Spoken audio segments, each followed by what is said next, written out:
பெருமை ஒருமை மகளிரே போல பெருமையும் தன்னைத்தான் கொண்டொழியின் உண்டு.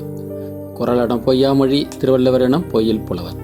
விளக்கம்: ஒரு தன்மையான சிறந்த குடும்ப பெண்களுக்கு உள்ள பெருமையைப் போல ஒருவன் தன்னிலை தவறாமல் தன்னைத்தானே காத்து கொண்டு ஒழுக்கமாக வாழ்ந்தால் அந்த பெருமை அவனுக்கும் உண்டாகும்.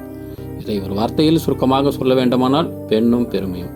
இதோ அடுத்து வருகின்ற ஒளிப்பதிவில் பெருமை பற்றி ஒரு காட்சியுடன் வேடிக்கையாக காண்பிக்கப்படுகிறது. நன்றி.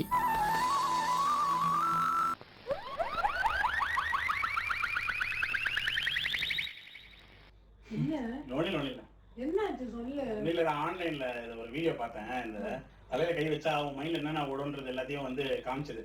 அதுதான் செக் பண்ணேன். ஒரு கரெக்டா தான் இருக்கு. இல்ல நீ உட்கார, அதே மாதிரி நானும் மண்டையில கை வச்சு செக் பண்றேன். என் மண்டையில என்ன போகுதுடா? ஃபேமிலி, குடும்பம், குட்டி, குழந்தைங்க, இஎம்ஐ, லோன், லொட்டு ரெஸ்பான்சிபிலிட்டி ஆசையா இருக்கு சத்தியம்.